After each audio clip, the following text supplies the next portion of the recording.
Well, welcome everyone to Love versus Hate. My name is Anne, and I'm your old-fashioned nerd. And I'm Emily, your mainstream millennial. And on this podcast, Emily and I like to debate, and we like to argue about all the things in life that we love and that we just hate. And most of the time, everyone agrees with me. I don't think that's going to happen on this episode because we have a special guest with us, my sister, Maggie. Hello. And Maggie and I actually... obviously, we're sisters, so, you know, she's known me my whole life. That's right. And and we actually do a podcast together. So, Maggie, why don't you kind of tell us a little bit about that and just kind of tell us a little bit about yourself. Oh, well, okay. I'm Maggie. We do a podcast. It's called Gruntled, where we explore the unexpected and overlooked. Sometimes it's history, sometimes it's science, sometimes it's whatever I feel like talking about, or Annie feels like talking about. So you can check us out. We're on Facebook, YouTube, Twitter, and you can find us on Apple Podcast and on Spotify. Yeah, and so Emily and I thought, since Maggie is very knowledgeable in like history and all sorts of nerd stuff, we're both nerds. Thank you, Maggie. Yep. For being a nerd. You're welcome. We need more of us. Anyway, so we thought it would be really fun to bring Maggie on and talk about something that I definitely enjoy. I think Emily kind of enjoys, but Maggie is definitely a huge fan, and that's comic books and superheroes. I mean, I wouldn't say I don't know if I've ever read a comic book, so.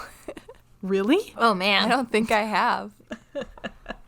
I've read the but you comics in the paper. I don't think that quite counts. Well, shoot. But you've watched like all the Marvel movies, right? Yeah, but I've never read comic books. Okay. To be fair, I've only read a handful, but yeah, but that's why we have Maggie here, because Maggie has read a lot.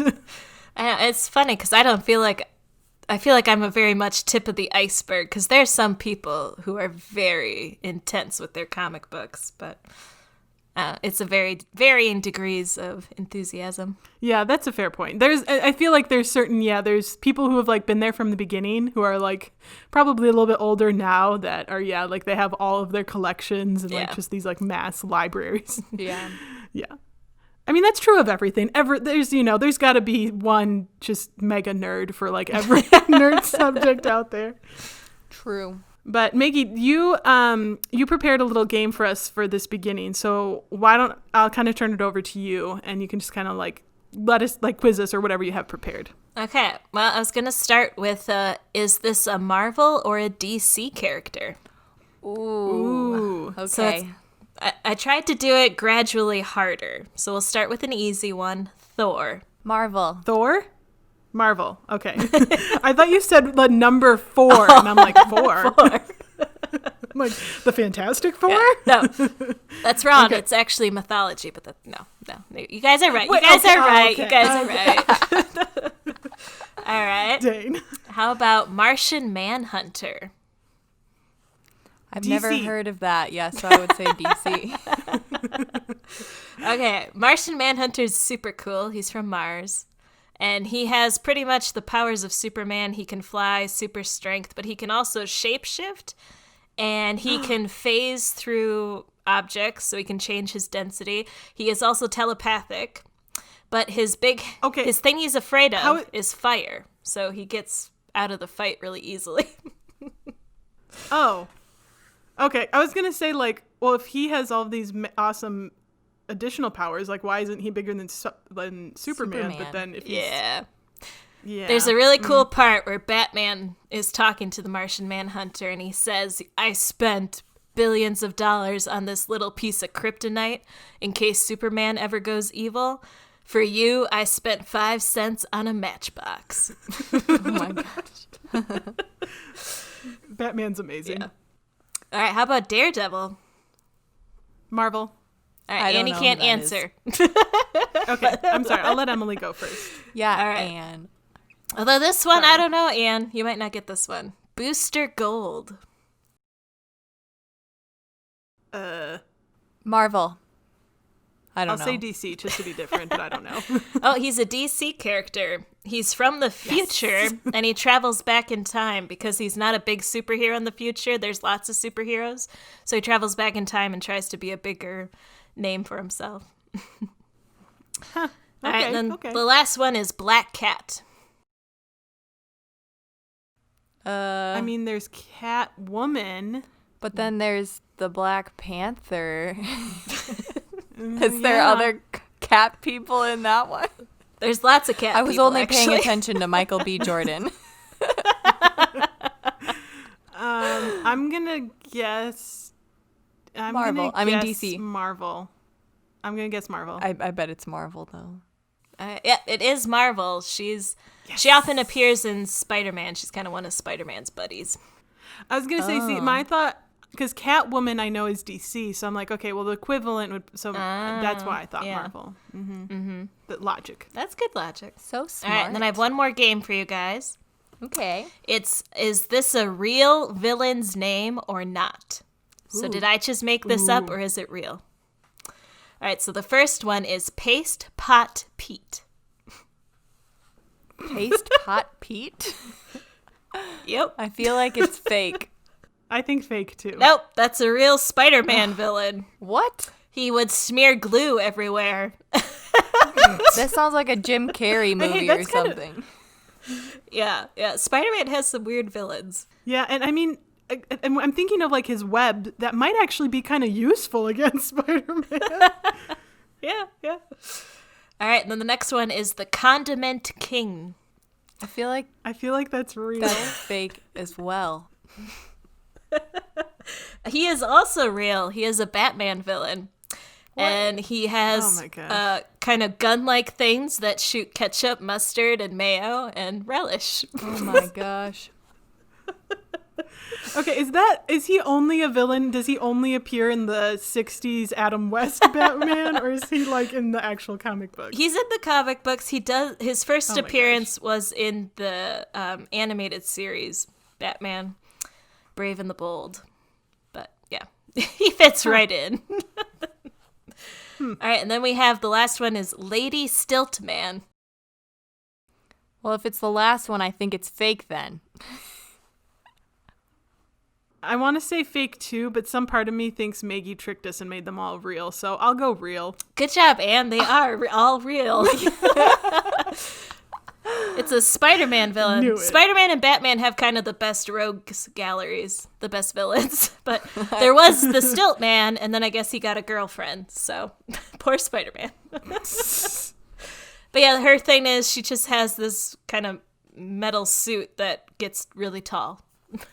And that's how she... That's kind of lame. Yeah, that's how she takes out buildings and terrorizes New York. So interesting. That's the thing about comic books. Like, when you get deep, there's some weird stuff. There's very weird stuff out there. Okay, so I would like to know, when did you, like, start reading comic books, or when did you get into comics? Well, I started with the Archie series, actually. Oh, okay. Our mom had a box of Archie, and I had it next to my bed. And when Annie was sleeping like a good normal person, I would be reading. And so that kind of got me into... Because comic books, when you read it, you have to kind of change how your brain works in some ways, because you have to read not just the words, but also the pictures. Mm-hmm. And so that really kind of taught me how the format works and how you follow the pictures and the words and put them together. So I went through that whole book of Archie, and then our brother had a pretty big comic book collection that I would borrow from, and then started getting my own. So yeah, that was probably elementary, middle school.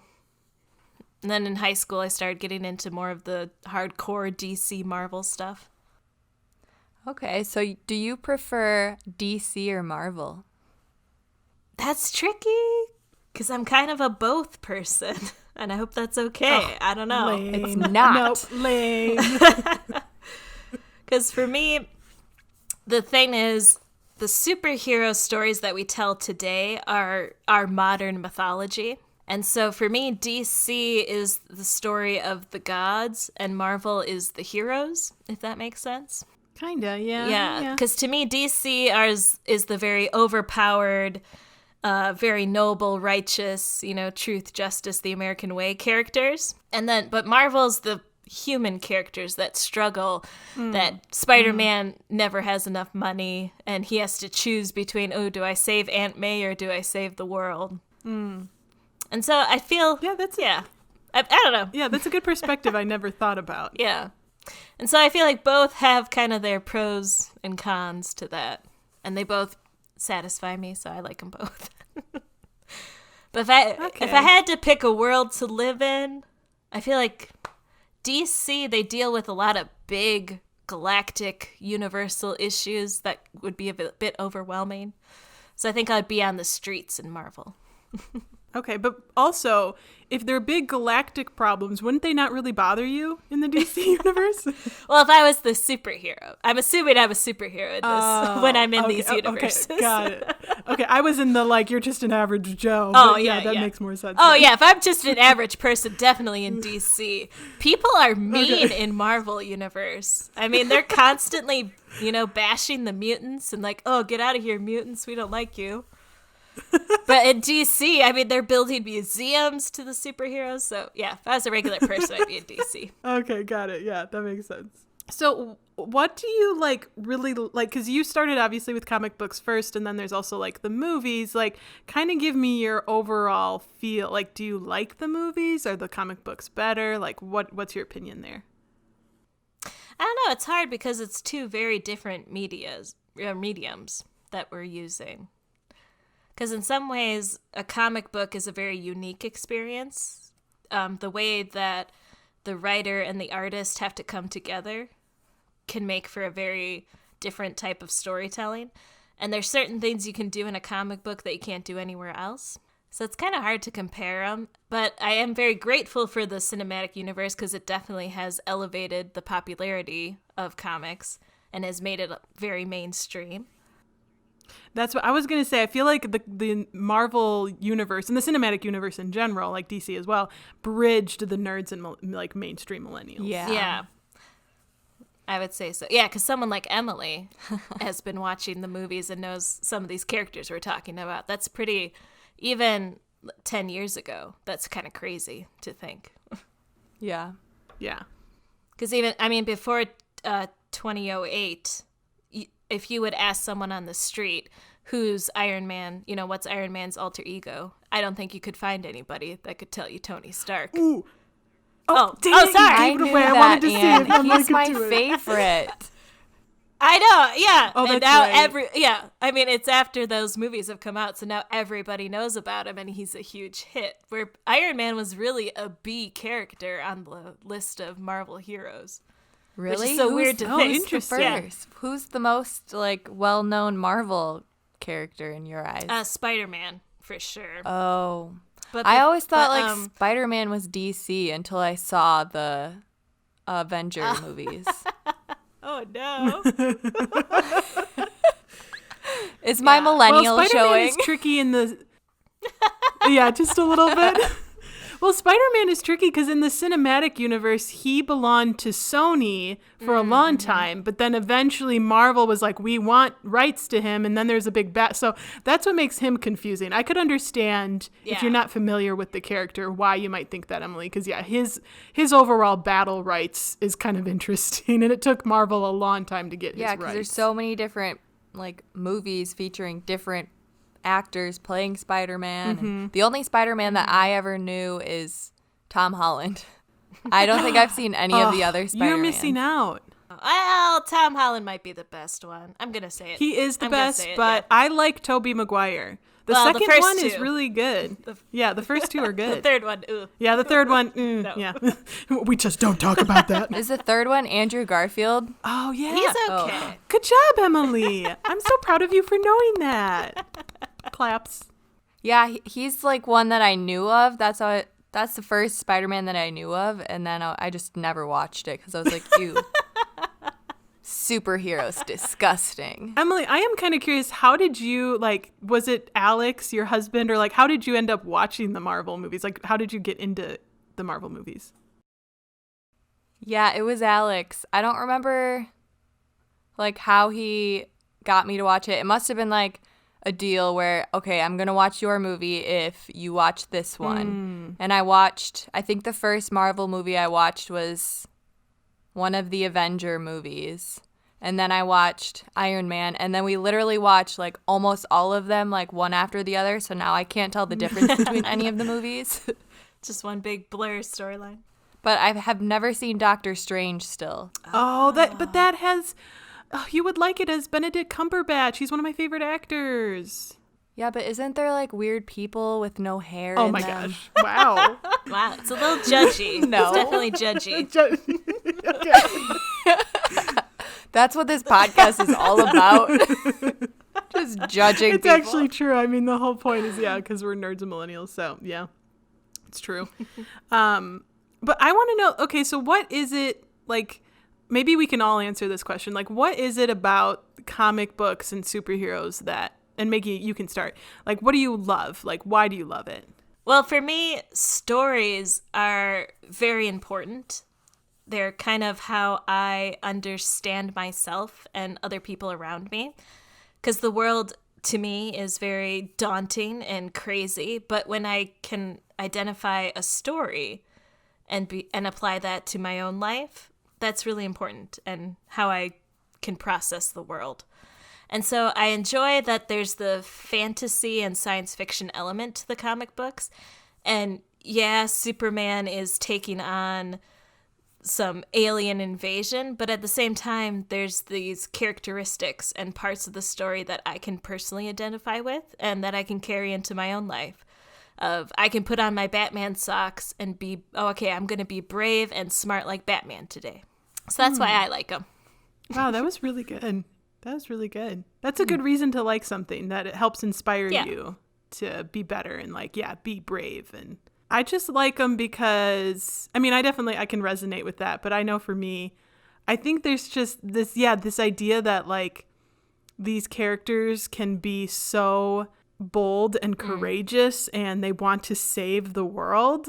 Like that is, and just like the idea of having like something a little that makes them like unique and special. Like I like that idea. And I think they're just really good fun. They're like such a classic story that's just really fun. It's just a fun story. What about you, Emily? You know, I haven't really thought about it that much, but I think I like Marvel at least because they are action-packed, but they also are funny. So normally I don't really like action, like fighting movies just because I don't really relate to it that much. But when the characters also have that humanistic element and they're going through things as well, and then there's also some funny comedic elements into it, that's what I really like about it, how it has all of that combined into one. Yeah. And that's definitely Marvel. But I do have to say, Joker, is that a DC movie, or is that just a movie about the Joker, but it's not an actual DC thing? Yeah, it's not part of the DC cinematic universe, but Joker's a DC character. So it's kind of a unique thing that stands sort of on its own, but still has the foundations of DC storylines. That's what confuses me. Is like there's characters that are DC, but then they're like not DC, so DC is just so confusing. They need to get it together. Yeah. Well, DC. But I do love that movie. Yeah, the history of DC is they started out as multiple comic companies that just sort of slowly came under one umbrella. And so, they have and they try to make sense of it. So they're like, oh, it's all part of the same universe, but then stuff doesn't line up. Like, well, in this story, Batman's married and has kids, but in this one he doesn't. So how does that work? Yeah. And so they're constantly trying to fix that with the reboots and, it's a multiverse thing. And it gets very complicated very quickly. Yeah, and I definitely, because Marvel did that too, didn't they? Didn't they do like some revamp where they like completely redid everything and there's like the Silver Age or something? Or am I getting them mixed up? Is that DC? Oh, well, there's definitely, with comic books, there's the Golden Age, which was from the 30s, late 30s to the 50s.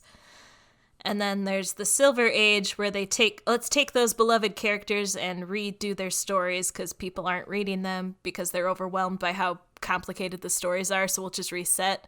And then there's the Bronze Age.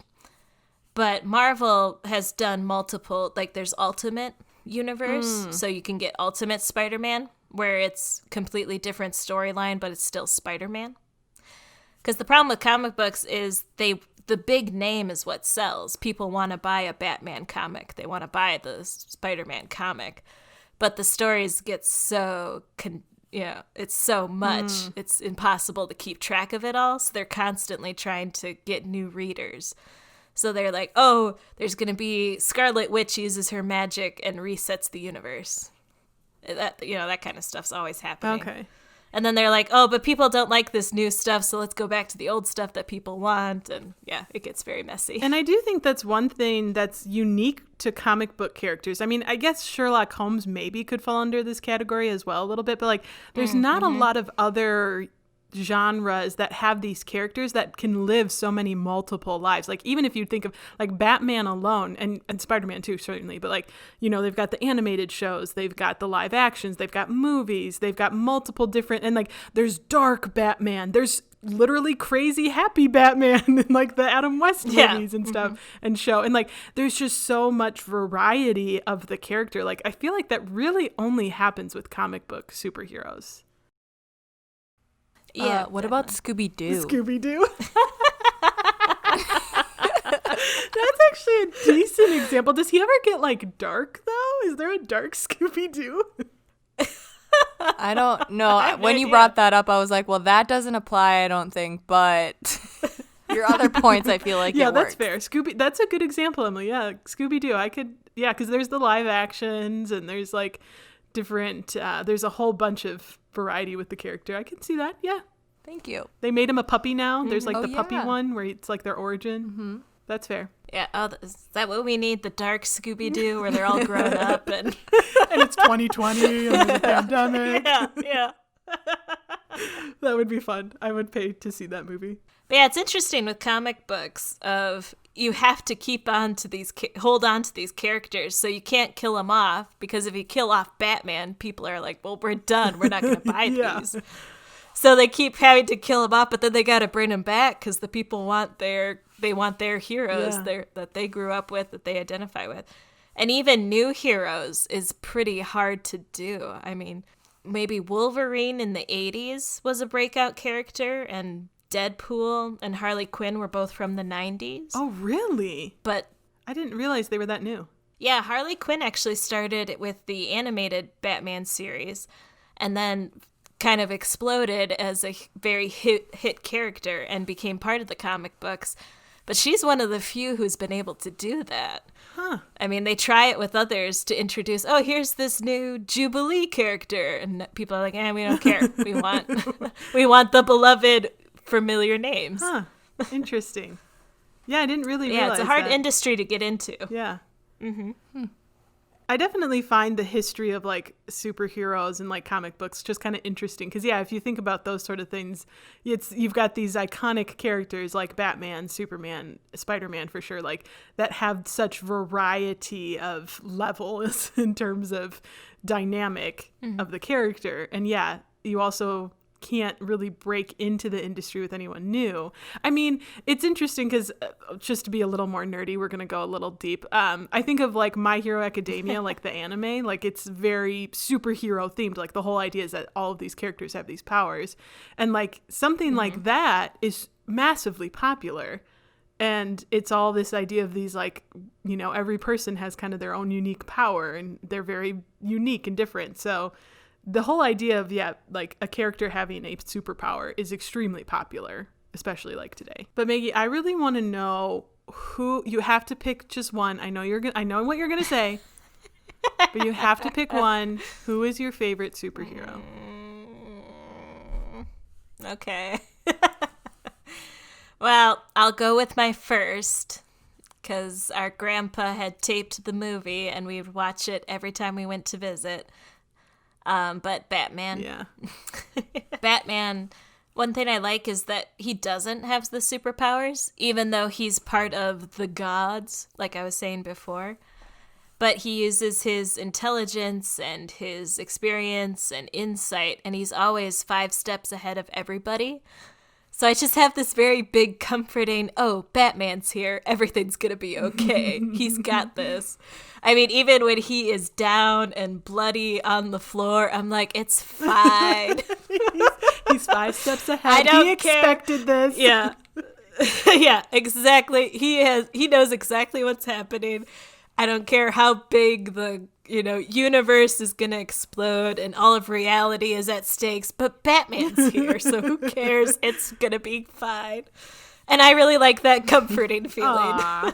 I don't think I've ever seen a Batman movie. I might have seen The Dark Knight, but I think I actually only watched the scene with the Joker just to compare their laughs with Joaquin Phoenix's performance and what the heck is his name? What is that guy's name? Ledger? Oh, yeah, Heath Ledger's performance. Yeah, Heath Ledger. Yeah, I don't think I've seen a Batman. I was running through all the guys who played Joker. I couldn't come up with I wasn't there yet. How have you haven't seen the man. Christopher Nolan Batman? I don't think so. Emily, They're good. you would like The them. only They're thing I know good. about Batman is that he talks like this or something. I don't know. Oh my gosh, you have so much to learn. Oh, man. Annie, you need to sit her down and watch the Adam She West would hate that so 1966, much. the Batman movie. It would be really funny, though. Okay, Emily, we're gonna find a night where we're gonna have some drinks and we'll have a good time, and then we can watch it. Is Catwoman in a Batman movie? She's in that movie. She's in that one.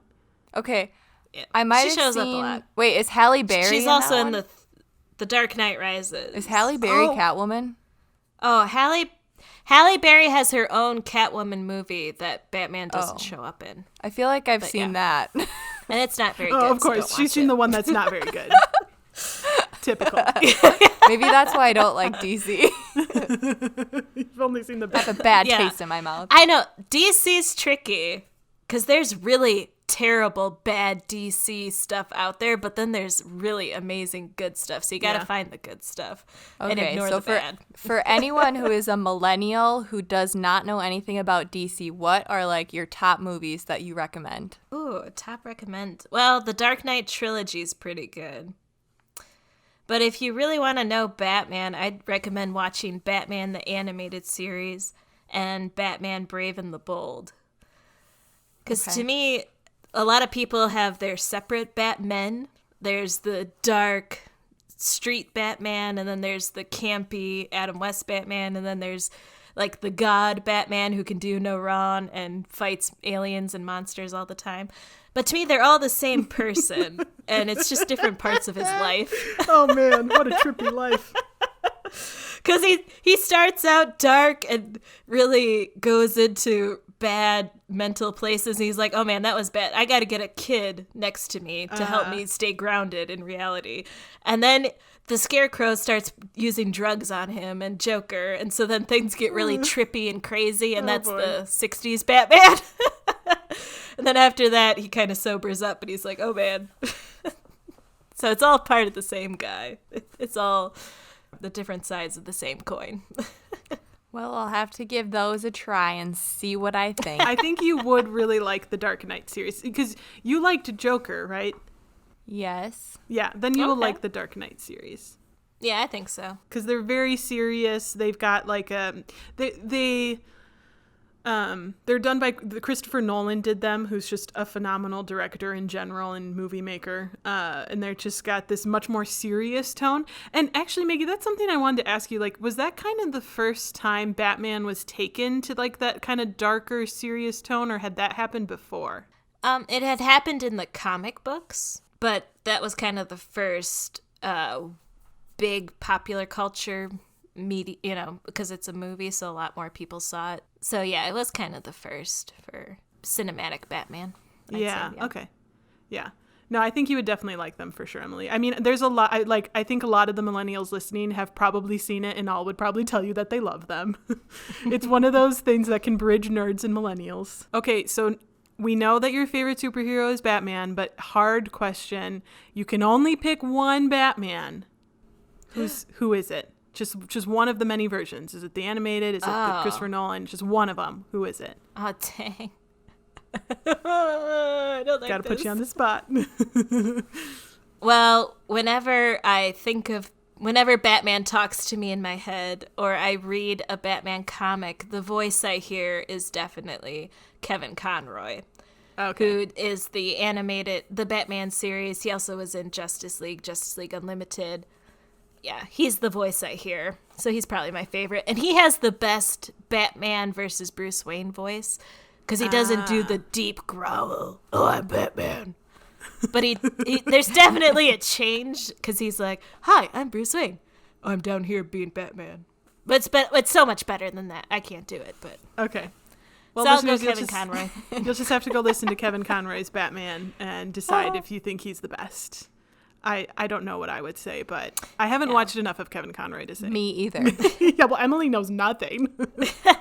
And I will say Grant Morrison is my favorite Batman writer. So he's my favorite person who gives Batman a voice. Grant Morrison. Okay. So. Okay, good to know. Good clarification. Well, listeners, are you a big comic book fan? Have you just seen the Marvel movies? I feel like that's a millennial thing. You've just seen the Marvel movies. And the nerds are much more like, oh, well, you're not a true fan unless you've read the comic books. But... Oh, Suicide Squad. I just remembered Suicide Squad. Oh, yeah, that's DC. That's pretty millennial. Yeah. That's a pretty bad I didn't movie. like it, though. Yeah, I was just going to say. Yeah. Yeah.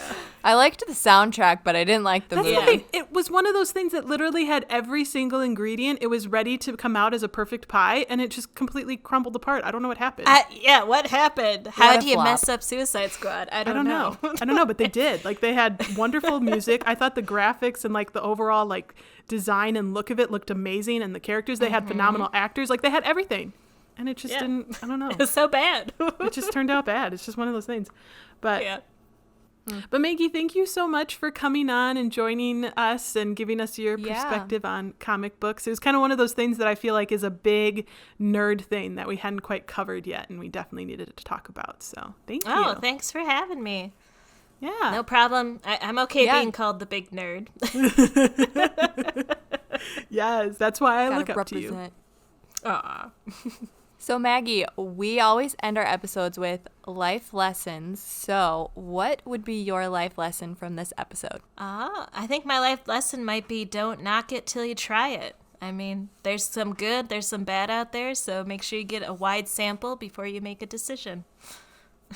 That's a good one. True. Emily, what about you? Yeah, I think mine is kind of along the same lines. If you're going to watch, like, superhero movies, you've got to at least try some from Marvel and some from DC so you can see what you really like before you judge one. Yeah. Because I've definitely judged DC. And yeah, for me, I think my life lesson would be give the books a try. Like, I think there's a lot, and I'm certainly guilty of this. Like, you watch the movies and you get really excited and you love these characters. But there's so much, I think, there's a lot of depth that you get in the comic books. And like Maggie was saying, it's a different medium. It's a whole new way to experience the characters and the story is to read it in a comic book. So I would say just, even if you just, go to the library and check one out or read one of the graphic novels, like try that medium, because I think you'll be surprised by what kind of experience you'll get and you'll really enjoy it. Yeah. So thanks again, Maggie, for joining us. And again, if you want to listen to more of Maggie and I, you can listen to our podcast Gruntled, where we go over all sorts of fun, interesting facts. And yeah, thank you so much again, Maggie, for joining us. We really appreciate it. Oh, thanks. It was fun. Glad to be here.